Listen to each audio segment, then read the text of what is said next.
on the 10th of September 2008, the largest, most complex, and most expensive machine ever devised by man was turned on.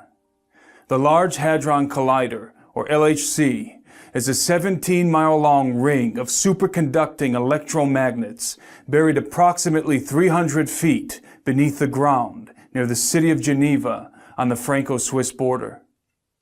Chilled to temperatures colder than the void of outer space, and generating a magnetic field more than 100,000 times that of the Earth's, this machine accelerates proton particle beams to a velocity just under the speed of light, and then smashes them together in particle detector chambers in order to break apart the nuclei and unloose the subatomic secrets of matter.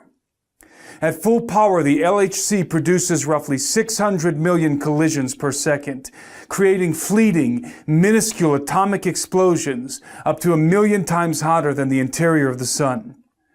The data collected from these collisions is processed by the worldwide LHC computing grid, one of the most extensive and powerful computing grids on the planet. The grid, as it is known, builds on the technology of the World Wide Web, which was invented at CERN in 1989. The Large Hadron Collider is the primary research instrument of the European Organization for Nuclear Research, otherwise known as CERN. After the devastating detonations of Fat Man and Little Boy over Nagasaki and Hiroshima at the end of World War II, mankind was irrevocably thrust into the atomic age. In accordance with the inevitability thesis, which posits that once a technology is introduced into society, what follows is the inevitable development of that technology. The scientific community, impelled by military interests around the globe, became obsessed with the idea of harnessing the power of the mighty atom and unraveling the very fabric of physical reality at the subatomic level.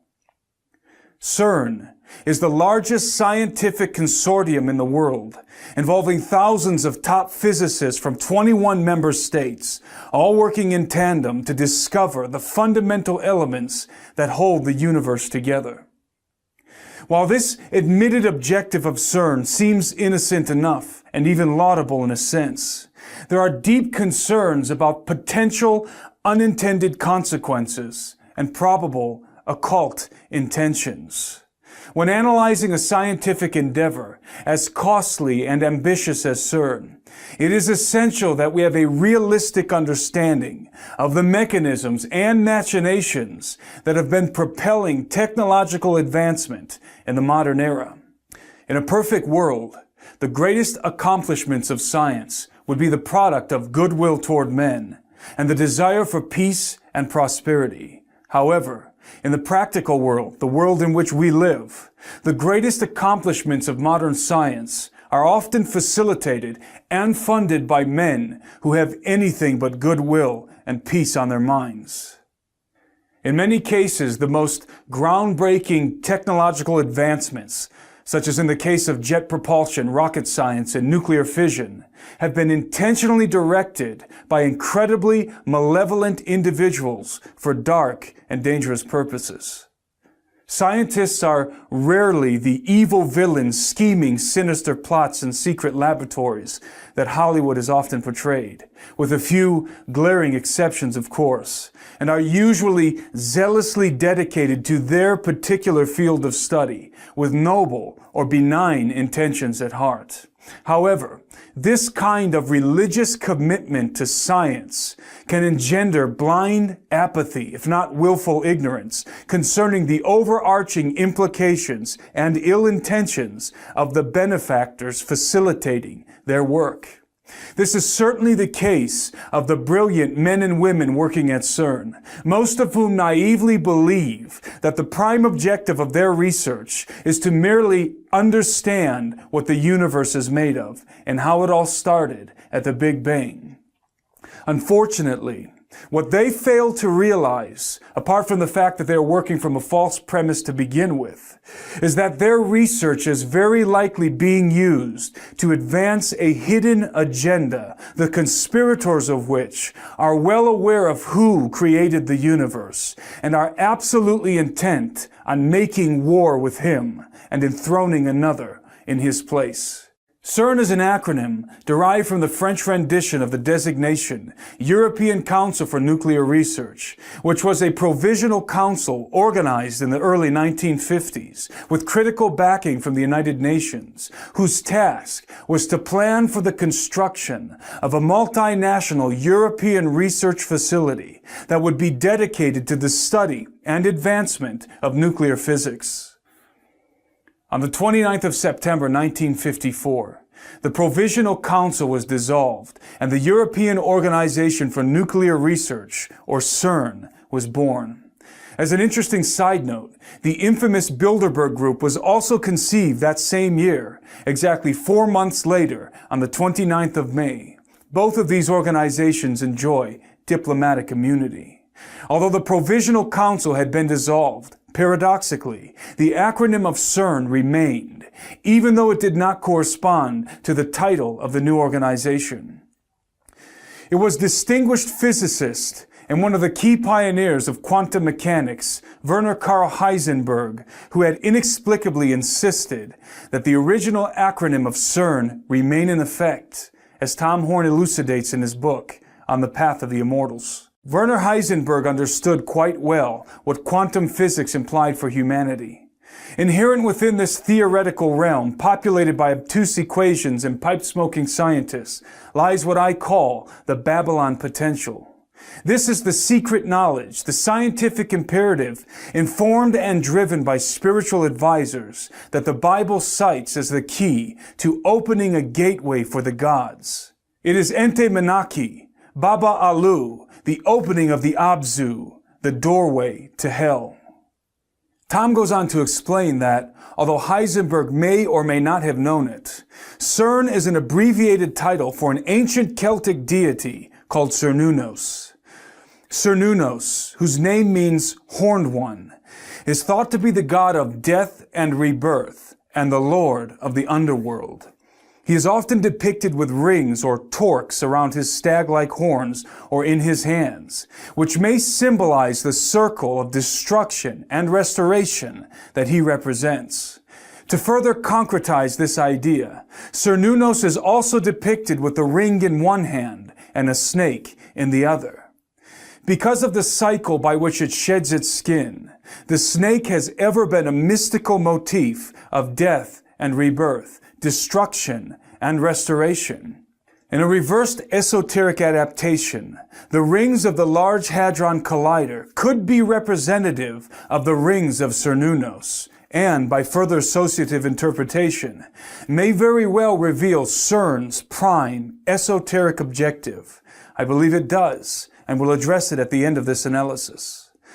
I understand that drawing correlations between the acronym of CERN and deities from the ancient world may seem too forced and tenuous for critical minds, and I might be inclined to agree, if CERN had not evoked such correlations first.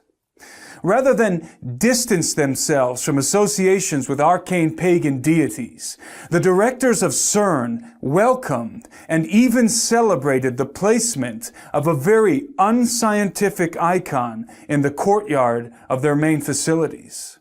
On the 18th of June 2004, a 2-meter-high statue, bequeathed by the representatives of India's Department of Atomic Energy, was ceremoniously unveiled at CERN.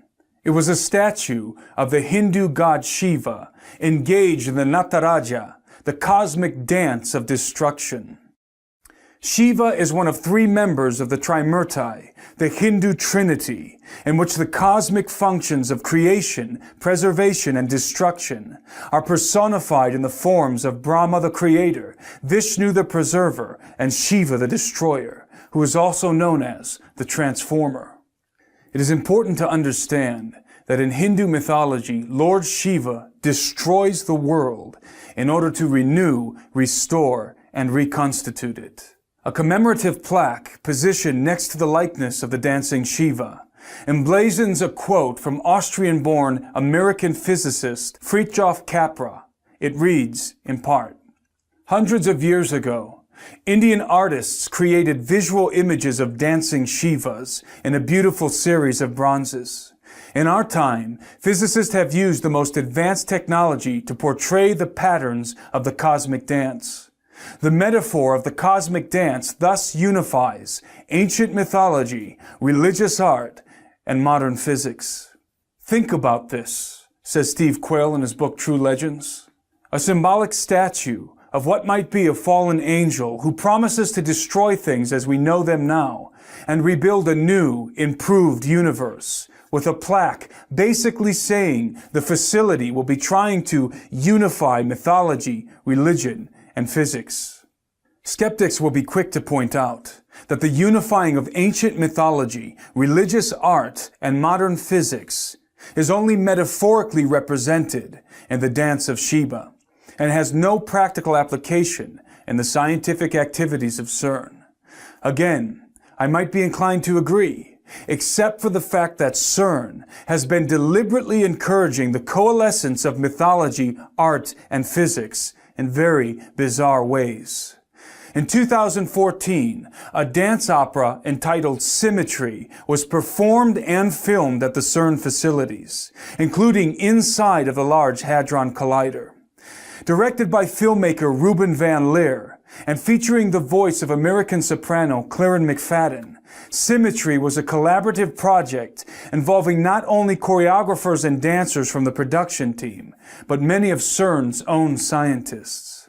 Once again, rather than distance themselves from arcane and mythological associations, the scientists at CERN embraced this highly esoteric and occult-laced production.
One could spend hours breaking down all of the deliberate esoteric insinuations in the trailer for the film alone. But in the interest of time, let me just point out one of the more obvious details. The name of the film's protagonist is Lucas, which also happens to be the actual name of the Slovakian dancer and choreographer who plays him. Without plunging too deeply into etymological roots, the name Lucas means bringer of light, and is in fact a derivation of the Latin term Lucifer. Of course, all of this could be purely coincidental, but given the overtly esoteric nature of the film, it is highly unlikely that the name of the main character is a consequence of happenstance, regardless of the filmmaker's intention. The truth is that the occult, art, and science have always been fundamentally entwined. The natural synthesis or symmetry that binds them is perhaps best illustrated in one man, Sir Francis Bacon. Bacon, who is widely considered to be the father of modern science and the primary proponent of the scientific method, which is the very underpinning of CERN, was himself an occultist, artist, and scientist. In fact, there is reason to believe that Francis Bacon is the true face behind the dubious mask of William Shakespeare. There is, in truth, no incongruity between the material and the metaphysical world, the physical and the spiritual. They are merely two sides of the same coin, both essential parts of the whole. When one penetrates deeply enough into what we call physics, one discovers, inevitably, the veil that separates these two realities.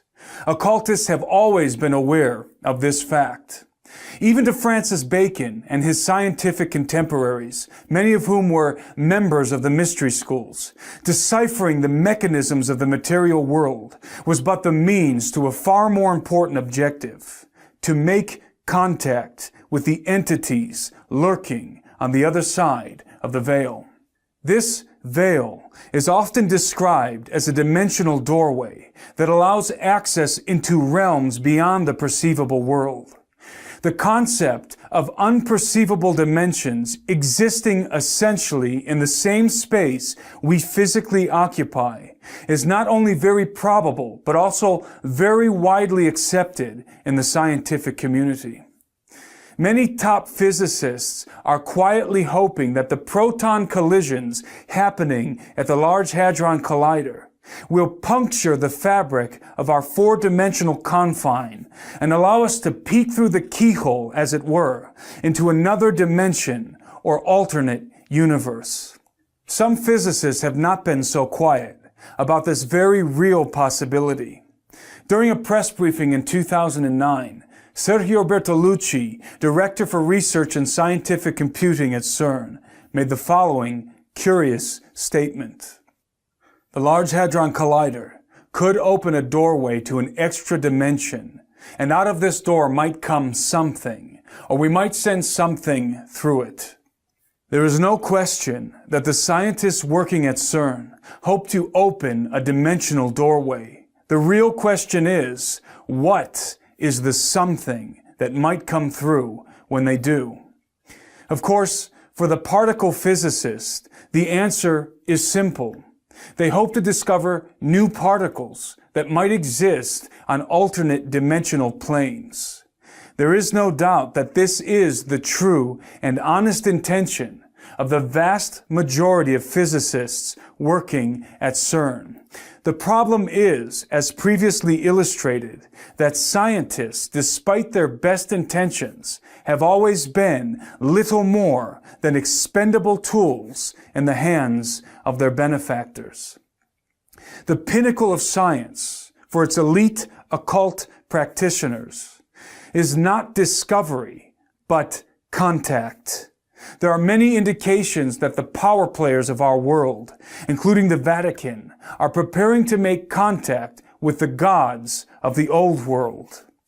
Although I have not been able to confirm the validity of the following pictures, it appears that transparent panels containing arcane texts were photographed inside the CERN facilities by a group of Portuguese students from the Santa Cecilia Music Academy.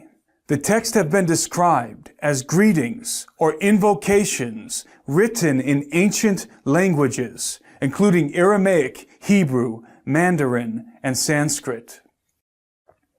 In the case of Sanskrit, the only people with the ability to read this sacred script, considered to be the language of the gods, are the scholars of the Vedas and Upanishads. If authentic, these panels may have been prepared for those somethings that might come through the dimensional doorway. It may seem to those unfamiliar with the theoretical realm populated by obtuse equations and pipe-smoking scientists, as Horn aptly puts it, that this analysis is nothing more than hearsay, hyperbole, and wild speculation. But as any theoretical physicist worth his salt will admit, particle physics and quantum mechanics is a world in which fact and fantasy are at times indistinguishable. When it comes to CERN and its Large Hadron Collider, there is no shortage of theoretical doomsday scenarios, many of which have not been propounded by unlearned laymen such as myself, but by some of the most esteemed scientific minds in the world. The following is a brief list of the theoretical possibilities relating to the activities of CERN, and is by no means exhaustive. Each one of these points represents either a scientific reality or a hypothetical possibility based on incredibly complex concepts and mathematical formulas that I won't even attempt to explain or pretend to understand. Number 1, black holes.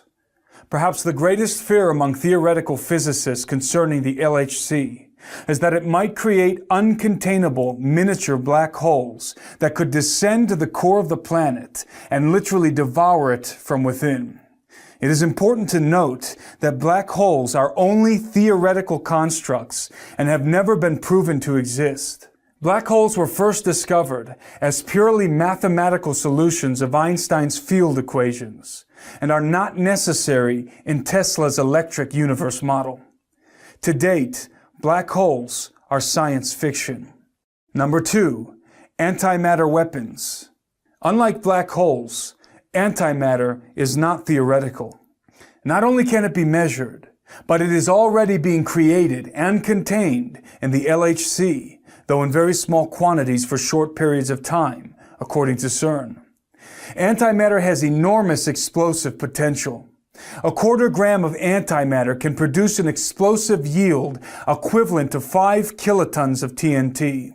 If CERN develops the capability to create and store significant amounts of antimatter, and some claim it already has, then highly destructive antimatter weapons will be developed. The advantages of antimatter bombs, for example, are very great, and that they could produce atomic-level explosions without residual nuclear fallout. Number 3, particle beam weapons. A directed beam of high-energy subatomic particles moving at extreme velocity, such as the ones produced in the LHC, is capable of obliterating matter at the molecular level. Particle beam weapons are already on the battlefield, especially in Black Ops warfare, and the research of CERN will certainly expand and refine their military application. Number 4, time distortion and stargates. It has been suggested that by colliding heavier subatomic particles, such as lead ions, which CERN will soon be doing, space and time could be distorted, creating what Einstein called a Rosen bridge or stargate, which is basically a wormhole between two different locations, dimensions, or periods of time. It has also been suggested that such distortions in the space-time continuum could lead to what has been referred to as the Groundhog Day effect, in which time folds back on itself, allowing manipulation of the past. Number 5, DNA sequencing and artificial synthesis. Since it is a fact that the Synchrotron Collider at Berkeley and Walnut Creek, California, was used to help sequence human DNA for the Human Genome Project, it is certainly feasible that the Large Hadron Collider could also be employed in a similar way, but with much more precise results. There is evidence to suggest that artificial human or human hybrid genomes have already been synthesized at collider facilities, including CERN. Number 6, strangelets. Produced from a quark-gluon plasma soup, sometimes generated after high-energy particle collisions, strangelets are the most explosive substance in the known universe, and according to theoretical physicists, were responsible for the explosion at the so-called Big Bang. Contrary to popular belief, strangelets are not theoretical, but have been confirmed to exist at the Brookhaven National Laboratory located on Long Island, New York, where physicists working with the Relativistic Heavy Ion Collider, or RHIC, are attempting not only to produce strangelets, but to contain them. The potential gains of this endeavor for the military-industrial complex are self-evident. Because the LHC is a much higher energy collider than the RHIC, strangelet production and containment is even more feasible at CERN. In light of this information, It should give everyone watching this analysis pause when confronted with the fact that China is even now preparing to construct a super collider twice the size of the one at CERN. There can be no doubt that in the best case scenario, the world is about to witness the most dangerous and potentially deadliest arms race in human history. However, there is something percolating in occult shadows behind the scenes that is even more disturbing than a super collider arms race. When the sum of possibilities is considered, what we have at CERN ultimately is the potential to develop weapons for waging war with enemies far more powerful than mere human beings. This is the Babylon potential to which Tom Horn refers, the ability to open the forbidden gates of the gods and make war with the hosts of heaven, as was likely Nimrod's objective in the plains of Shinar. And this leads me full circle to what I believe to be the supreme hidden purpose of the Large Hadron Collider and CERN. Recall that the Celtic deity Cernunnos, the horned lord of the underworld, represents the cycle of death and rebirth, of destruction and restoration. I believe that the Luciferian priesthood behind the thrones of the European Union and the United Nations intend to use CERN as the key to literally open the gates of hell in order to release the gods that have been imprisoned there, those fallen watchers and arcane entities bound with chains in the abyss of Tartarus. Their prime objective is the restoration of the Golden Age, when the gods mingled themselves with the seed of men, and their hybrid offspring ruled the earth. All of our research points inexorably to this grand conspiracy. It is my contention that the earth is even now being slowly terraformed via chemtrailing, HARP, and other such clandestine programs in order to reconstitute the conditions that existed on the planet before the flood of Noah, in anticipation of the hybrid race that is coming. By breaking the subatomic bonds of matter and casting away the cords that hold the material world together, mankind will willingly tear the veil that has been established for his own protection and unleash a darkness and chaos that the earth has not seen for many ages. This is the master plan of the Luciferian elite, who seek to open forbidden gates and usher in the entities that will lead them in a futile war against the Lord and against His anointed. Their great hope, and that of Lucifer's, is to usurp the throne which belongs to the Son of Man, and install the man of sin and of lawlessness in his place. Why do the nations rage, and the people plot a vain thing? The kings of the earth set themselves, and the rulers take counsel together against the Lord and against His anointed, saying, "Let us break their bonds in pieces, and cast away their cords from us. He who sits in the heavens shall laugh. The Lord shall hold them in derision. Then He shall speak to them in His wrath, and distress them in His deep displeasure. Yet I have set my King on my holy hill of Zion." The answer to the question, what is the universe made of, and how did it all start, cannot be discovered by colliding particles together. The answer lies within the pages of the Bible, but not in the first chapter of Genesis, as so many suppose, but rather in the first chapter of Colossians. He is the image of the invisible God, the firstborn over all creation.